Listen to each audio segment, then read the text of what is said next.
Presiden Republik Indonesia dan Wakil Presiden Republik Indonesia memasuki ruang sidang.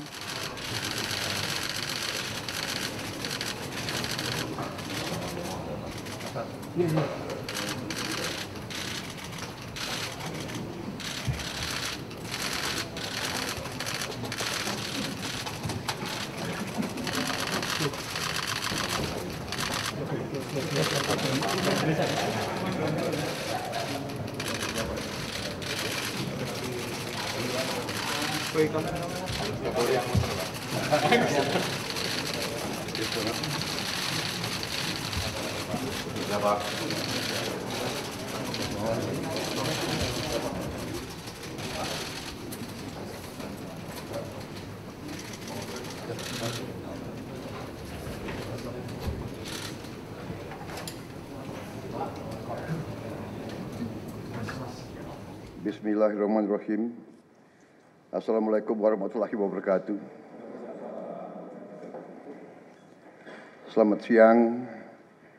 Salam sejahtera bagi kita sekalian.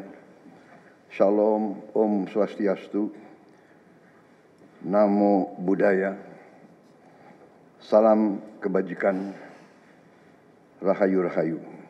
Saudara-saudara sekalian, para anggota Kabinet Merah Putih yang saya hormati dan saya banggakan, Wakil Presiden yang saya hormati, para Menko, Ketua Dewan Ekonomi Nasional, para Ketua Badan, Panglima TNI, Kapolri, Jaksa Agung yang saya hormati, Kepala BIN. Saudara-saudara sekalian, sekarang saya kira adalah suatu momen bersejarah. Ini adalah sidang kabinet paripurna pertama yang saya pimpin. Kabinet yang kita sepakati, kita beri nama Kabinet Merah Putih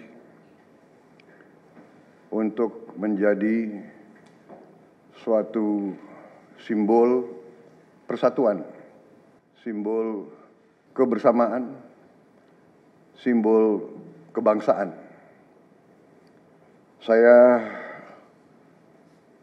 terus-menerus sudah beberapa tahun ini maju ke hadapan rakyat Indonesia, kepada semua pemimpin politik, pemimpin masyarakat, pemimpin agama, pemimpin pengusaha. Saya terus-menerus menekankan pentingnya persatuan. Sumber kunci keberhasilan kebangkitan suatu bangsa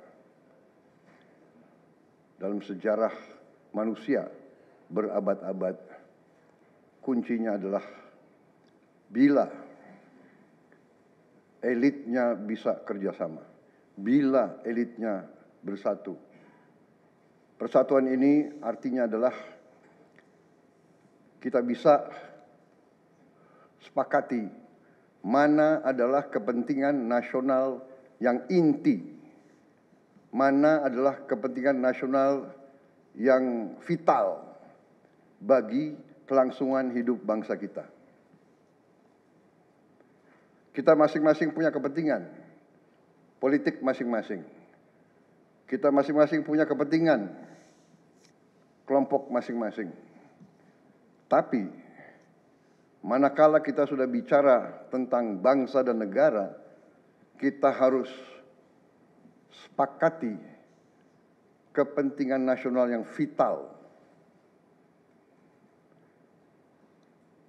Saya meyakini bahwa kepentingan nasional vital kita tentunya harus kita sepakati adalah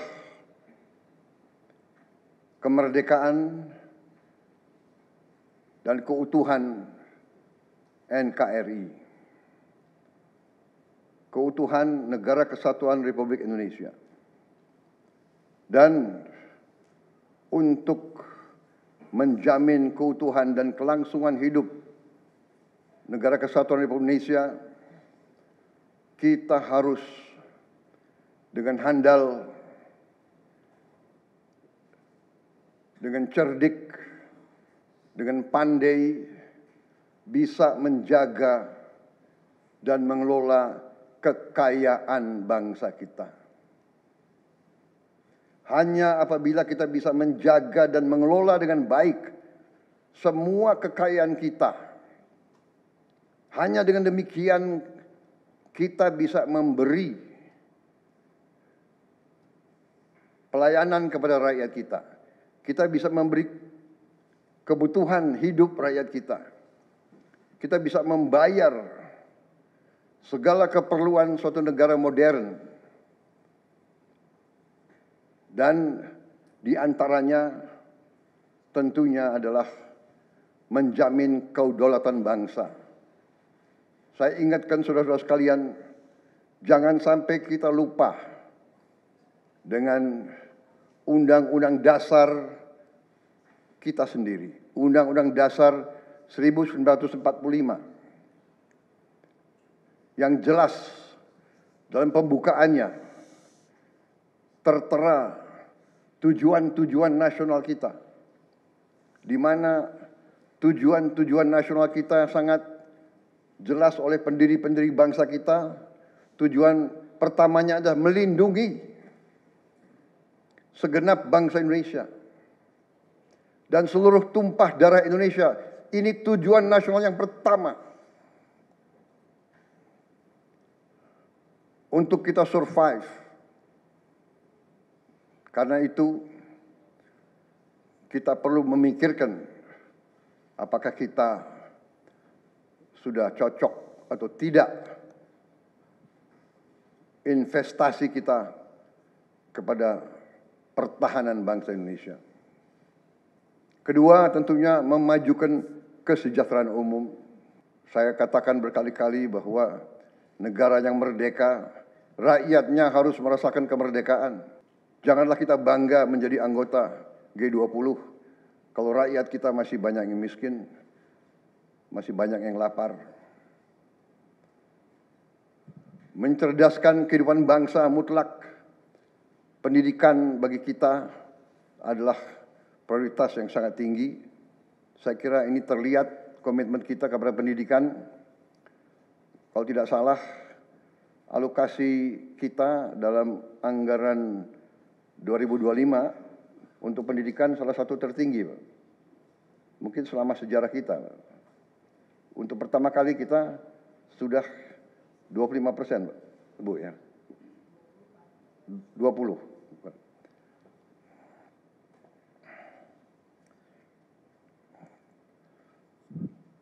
Jadi masalah pendidikan sangat utama. Ya tentunya tujuan nasional keempat kita juga hadir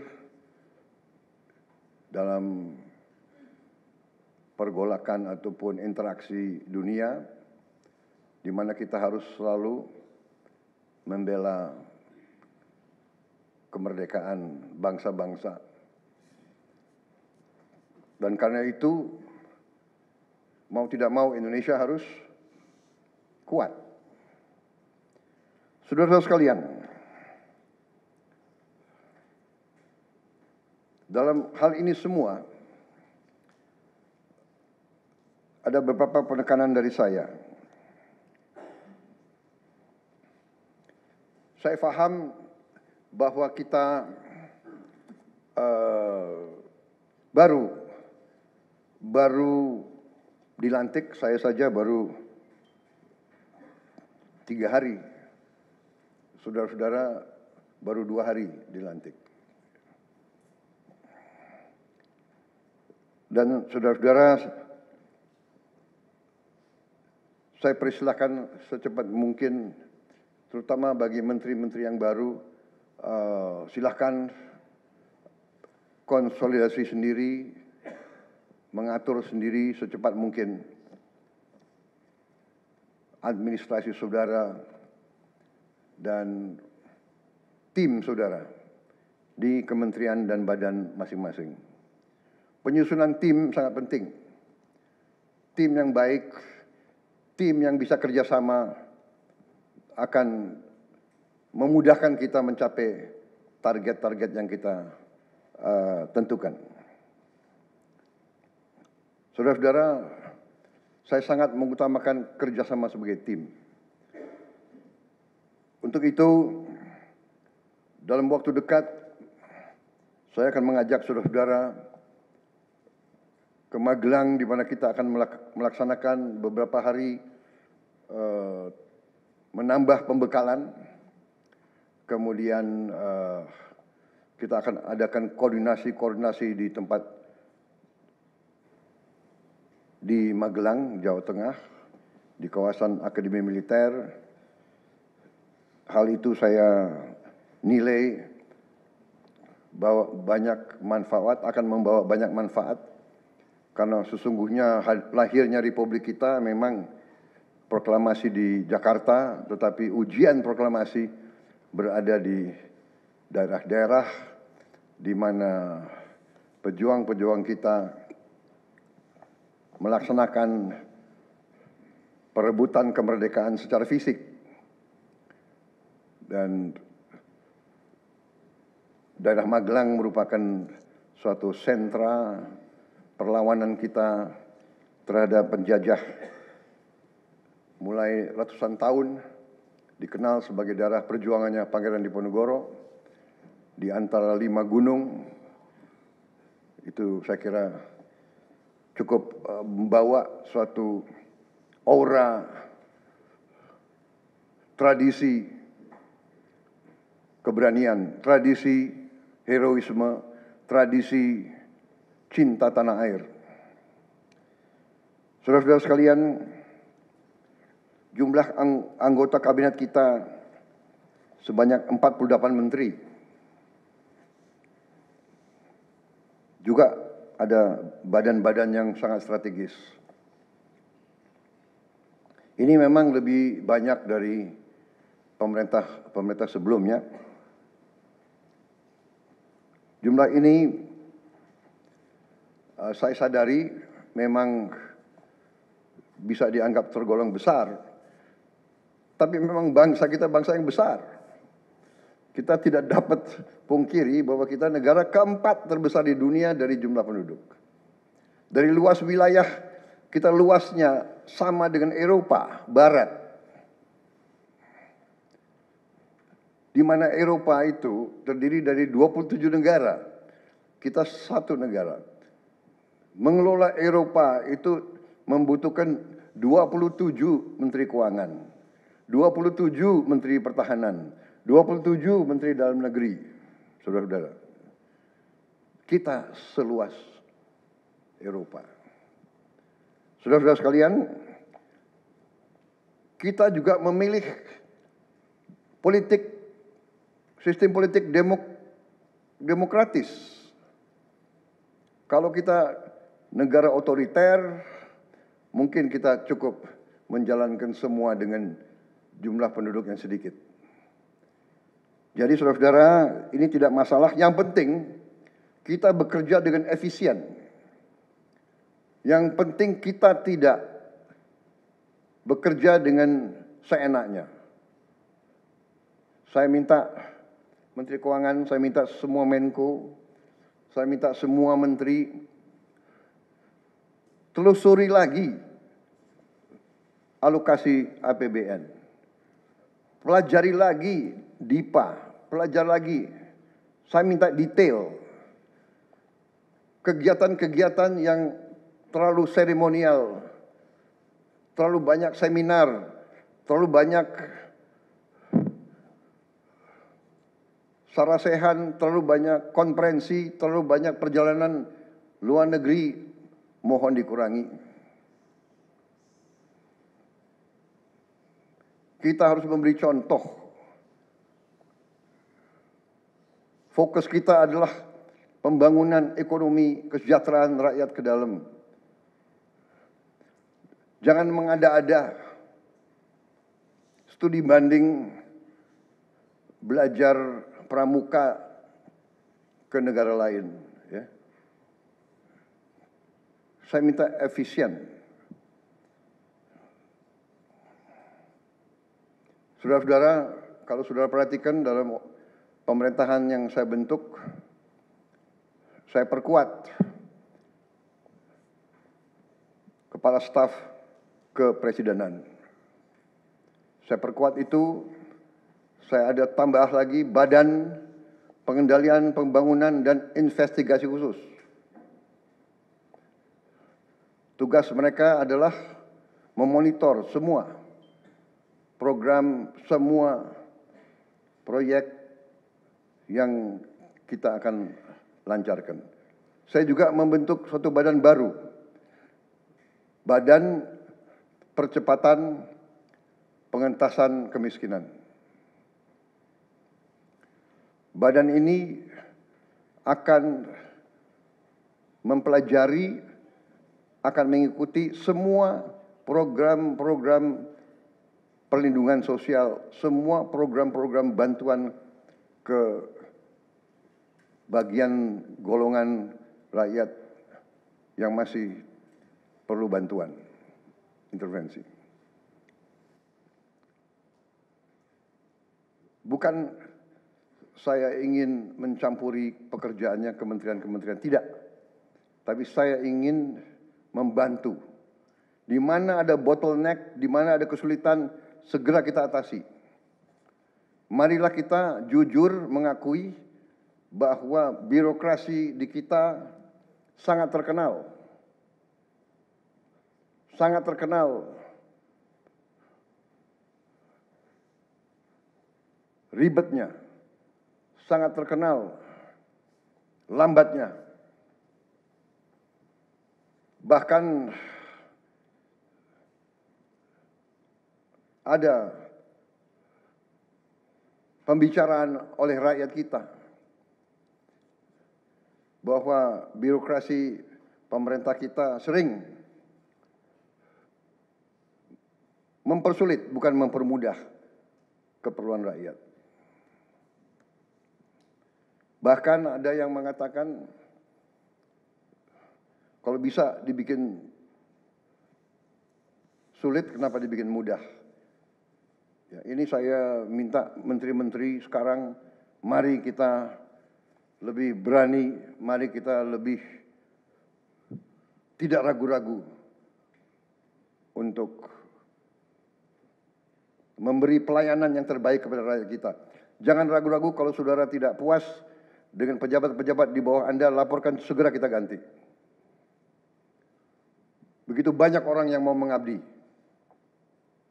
Tidak ada orang di sini yang kebal, yang tidak patuh, tidak bekerja keras untuk bangsa dan negara dan rakyat.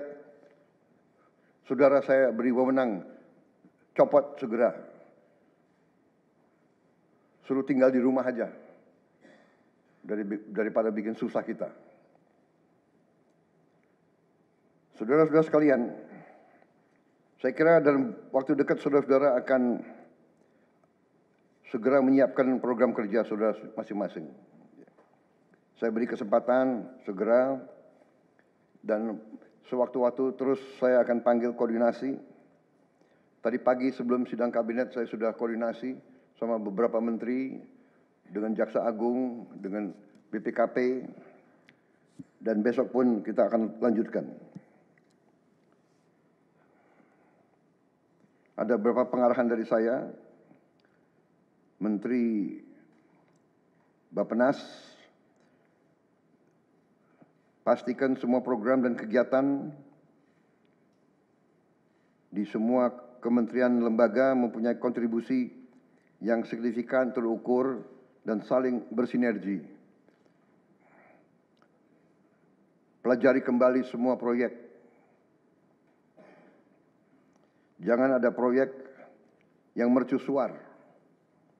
Semua ditujukan kepada yang saya sampaikan pada pidato saya di depan Majelis Permusyawaratan Rakyat pada hari pelantikan saya. Kita harus swasembada pangan. Itu prioritas dasar karena situasi global. Perang besar bisa pecah setiap saat. Kita harus jamin kemampuan kita memberi makan rakyat kita sendiri. Swasembada energi mutlak. Kita bersyukur kita punya sumber alam yang sangat besar. Kita sekarang tidak boleh ragu-ragu memanfaatkannya sebaik-baiknya. Hilirisasi kunci daripada kemakmuran. Karena itu saya minta menteri-menteri terkait, Menteri Investasi, Hilirisasi, Menteri Bappenas, Menteri ESDM, dengan beberapa menteri lain dibantu oleh tentu Menko Perekonomian dan Ketua Dewan Ekonomi Nasional, saya minta segera inventarisir proyek-proyek penting dalam program hilirisasi kita. 26 komoditas, proyek-proyek yang vital dalam 26 komoditas tersebut yang harus dihilirisasi segera dirumuskan, bikin daftar, dan kita segera untuk mencari dana sehingga kita bisa mulai hilirisasi dalam waktu yang sesingkat-singkatnya. Kemudian program makan bergizi, Kepala Badan Gizi Nasional dan semua KL untuk siapkan segera kita mulai dengan bergerak cepat, tepat sasaran, terukur, tapi jangan takut dengan kesulitan. Saya masih mendengar beberapa tokoh meragukan kemampuan kita untuk laksanakan itu. Saya tidak katakan bahwa ini bisa selesai dalam 1 minggu, 2 minggu, atau 3 bulan. Tidak ada di antara kita yang punya tongkat Nabi Sulaiman. Tapi kita bisa berhitung, kita bisa mengelola, kita bisa alokasi dana, kita bisa kerahkan sumber daya. Dan kita akan mencapai target yang kita tentukan. Saya hakul yakin, saya pertaruhkan kepemimpinan saya. Bagi saya, makan bergizi untuk anak-anak dan ibu hamil ini adalah strategik. Yang tidak mendukung hal ini, silahkan keluar dari pemerintah yang saya pimpin. Kita satu tim, harus yakin semuanya. Ini bagian daripada rencana kebangkitan bangsa Indonesia. Dan sesudah itu, tentunya yang saya katakan pendidikan sangat mutlak. Saya sudah panggil Menteri Pendidikan Tinggi, Sains dan Teknologi dan Menteri Pendidikan Dasar Menengah. Kita sudah mempunyai gambaran besar bagaimana kita segera akan menyentuh semua anak-anak kita. Kita akan gunakan teknologi untuk mempercepat membawa pendidikan kepada anak-anak kita. Dan ini sesudah itu tentunya kesehatan juga penting. Demokratisasi yang paling cepat, yang paling dirasakan oleh rakyat adalah pendidikan dan kesehatan. Kalau kita bisa memberi pendidikan yang terbaik untuk anak-anak kita, kesehatan yang memadai untuk seluruh rakyat kita, itu adalah demokrasi yang sebenarnya. Saudara-saudara.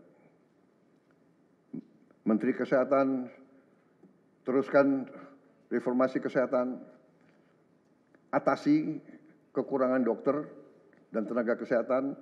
Kita punya program khusus, nanti kita bahas tersendiri.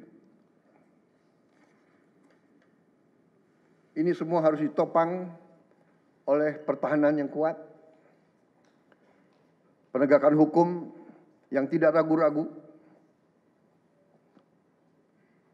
Saya minta Jaksa Agung,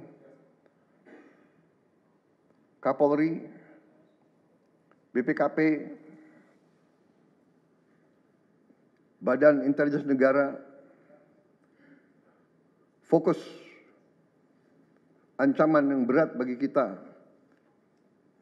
judi online, narkoba, penyelundupan, penyelewengan, korupsi, kebocoran.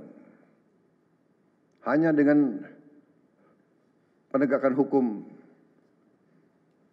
yang tegas dan intelligence yang baik, bukti-bukti yang kuat, bisa kita segera mitigasi hal ini semua.